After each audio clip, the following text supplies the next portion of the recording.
সাইডত দেখি থকা অগ্নিনাভ মন্দিৰ ভাগ 1 ফেব্ৰুৱাৰীৰ পৰা সম্পূৰ্ণভাৱে বন্ধ থাকিব আৰু 1 তাৰিখৰ পৰা চলিব এক নতুন সিস্টেম অৰ্থাৎ মই যদি মোৰ ভাষাত মই যদি ক'বলৈ যাওঁ এক ধৰণৰ ব্যৱসায় সকলোৱে জানে এই মন্দিৰটো বৰ্তমান সোশ্যাল মিডিয়াত প্ৰায় চৰ্চিত হৈ আছে অনলাইন খৰাই দিলেও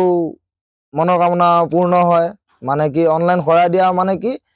এটা অৰিহণা আগবঢ়াব লাগে যদি আপুনি এটা অৰিহণা আগবঢ়ায় তেতিয়া হলে মনত যি কামনা কৰিছে যদি আপুনি কেইবা বছৰ ধৰি সন্তান প্ৰাপ্তি হোৱা নাছিলে তেতিয়া হলে সন্তান প্ৰাপ্তি হ'ব বা যদি আপুনি কৰ্মত বিজুতি ঘটি আছে তেতিয়া হলে আপুনি সেই কৰ্মত সাকসেস হ'ব বিভিন্ন ধৰণৰ মানে এতিয়া যেতিয়া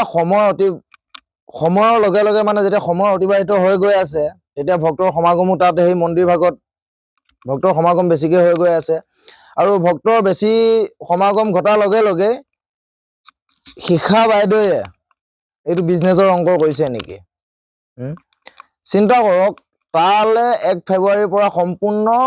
মন্দিৰটো সম্পূৰ্ণভাৱে বন্ধ কৰি দিছে তাত ভকত যোৱা নিষেধ ভকতে মই ভগৱান নাই বুলি ক'ব যোৱা নাই কিন্তু তাত যিবিলাক নেকি মানে নিয়ম কানুন চলি আছে এইবিলাকহে পছন্দ নহয় আপোনালোকে যদি বস্তুটো ভালকে ভাবি চায় তেতিয়াহ'লে আপোনালোকেও গম পাব যে ভগৱানৰ নামত আচলতে ব্যৱসায়হে চলি আছে চাওক আপোনালোকক মই থুলমূলকৈ এটা সৰু কথা কৈ দিছো ধৰি লওক এতিয়া যে শিখা বাইদেৱে কৈছে যে এই মন্দিৰ ভাগত মানে এভাগ ৰাজহুৱা বন্তি আগবঢ়োৱা হ'ব সেই বন্তি ভাগত কোনোবাই সেৱা ল'ব পাৰিব যিসকল মানে পইচা দিবলৈ টান পায় ৰাজহুৱা বন্তি ভাগত সেৱা ল'ব পাৰিব আৰু যিসকলে দিব পাৰে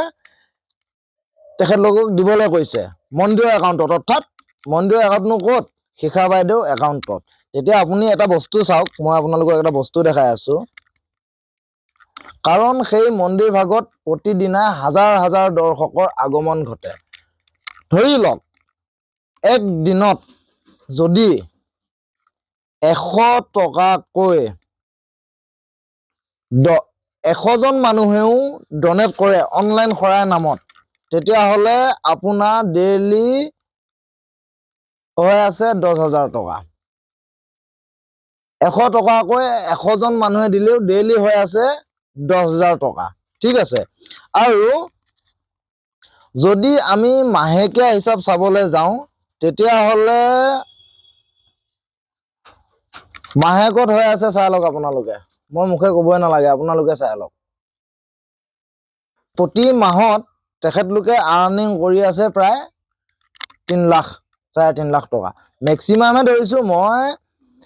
100 জন ভকতে 100 টকাকৈ দিলেহে ধৰিছো যদি তাতকৈ বেছি ভকতে দিয়ে কাৰণ সকলোৱে দেখিছে ভিডিঅ'বিলাকত দেখিবলৈ পাইছে প্ৰতিদিনা হাজাৰ হাজাৰ ভক্তৰ আগমন ঘটে কমসে কম যদি 1000 মানুহ আগমন ঘটে 1000 মানুহৰটো 200টো কম্পালসৰি ন 100কে হলেও 200 মানুহেটো দিব 100 টকাকে হলেও 200 মানুহে দিলে তেতিয়া আপুনি চিন্তা কৰক মাহেকত যদি 3 লাখ টকা ইনকাম হয় আৰু বছৰেকত শিখা বাইদেউ কিমান টকা ইনকাম কৰা বেইন খটাই আছে চিন্তা কৰক অগ্নিনাভ মন্দিৰত বহুতে প্ৰমাণ পাইছে বিশ্বাস হৈছে গতিকে বহুত ভক্ত ডেইলি প্ৰতিদিনা হাজাৰ হাজাৰ ভক্তৰ আগমন ঘটে আৰু সেই সুযোগ লৈ শিখা বাইদেৱে এয়া কৰিছে চিন্তা কৰক আজিকালি দুনিয়াখন ক'ত চলি আছে এইখিনিতে আৰু এটা কথা জনাই দিওঁ ডিজিটেল মন্দিৰত ডিজিটেল ব্যৱসায় চাওক সেই মন্দিৰটোত আজিলৈকে কোনো মানে মেইন থাপনাখনৰ মেইন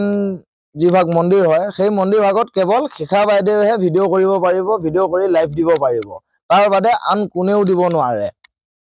ডিজিটেল ব্যৱসায় মানে আন যদি কোনোবাই দিয়ে ভিউৱাৰ হওক যিবিলাকে মানে FBত লাইভ আহে বা ইউটিউবত যিসকলে চায়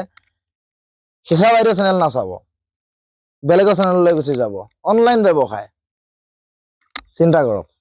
মই এই ভিডিঅ'টোৰ যোগে এটা কথাই ক'বলৈ বিচাৰোঁ শিখা বাইদেউক যিখিনি আপোনাৰ ডনেট উঠে মন্দিৰৰ নামত অনলাইন খৰাৰ নামত কাৰণ অন্ধভক্ত বহুত আছে বহুতে ডনেট কৰিব জানো যদি আপোনাৰো ভগৱানৰ প্ৰকৃততে যদি ভগৱানৰ ভক্ত হ'বলৈ ইচ্ছা আছে তেতিয়াহ'লে যিখিনি পইচা উঠে সেইখিনি পইচা আপুনি বহুত দুখীয়া মানুহ আছে কত আছে আপোনাৰ বাটে ঘাটে পৰি আছে খাবলৈ নাপাইছে কোনোবাই হয়তো ঠাণ্ডাত কঁপি আছে এটা জেকেট পিন্ধিবলৈ নাই এসাঁজ ভাত খাবলৈ নাই তেখেতলোকক সহায় কৰক। যদি তেখেতলোকক যদি আপোনালোকে সহায় কৰে, তেতিয়াহ'লে অগ্নিনাভ বাবাই এনেই চকু মেলি চাব। আপুনি কৈ থাকিব নালাগে এইটো অনলাইন কৰিলে এনেকুৱা হয় এনেকুৱা হয়। আমি কোনো জীৱনত দেখা নাই আজিলৈকে, সৰুৰ পৰা ইমানখিনি হলোহি, আজিলৈকে ক'তো শুনা নাই বা ক'তো দেখা নাই যে অনলাইনত শৰাই দিলেও এনেকুৱা ফল পায়। হয়, ভাৱেই ভক্তি। যদি আপুনি মানি লয় যে মোৰ অনলাইন শৰাই দিয়াৰ কাৰণেহে এইটো হৈছে, মানে মনটোৱে মেইন, যদি আপুনি মানে তেতিয়াহে। যদি এই মন্দিৰ ভাগক লৈ ব্যৱসায় কৰাই নাই, তেতিয়াহ'লে মন্দিৰটো বন্ধ কৰি দিব লাগে কিয়? চিষ্টেম আছে, চিষ্টেম মতে কৰি যাওক। বন্ধ নকৰিলেও মন্দিৰ ভাগ ধুনীয়াকৈ চলি থাকিল হয়। আপোনালোকে হাজাৰ হাজাৰ ভকতৰ খাত চেঁচা পানী ঢালিছে, হাজাৰ হাজাৰ ভকতৰ। বন্ধ কৰিব নালাগিছিল, এটা চাইড কৰি দিয়ক। মন্দিৰ বনাই আছে, মন্দিৰ বনাব এটা চাইডে, ভকতে সেৱা কৰিব এটা চাইডে। হয়, হাজাৰ হাজাৰ ভক্ত, তাত আপোনালোকে ৰুল আৰু ৰেগুলেশ্যন বনাই দিয়ক। থাকিব, মানুহ থাকিব, নিশ্চয় কোনো অসুবিধা নাপায়। কাৰণ মন্দিৰটো সেইভাগেই নহয়, অসমত আৰু অনেক মন্দিৰ আছে। ইয়াত যদি 1000 মানুহ হয়, আৰু ডাঙৰ ডাঙৰ মন্দিৰ আছে, তাতো 2-3 হাজাৰ মানুহ হয়। সেইবিলাক কেনেকৈ পৰিচালনা কৰি আছে?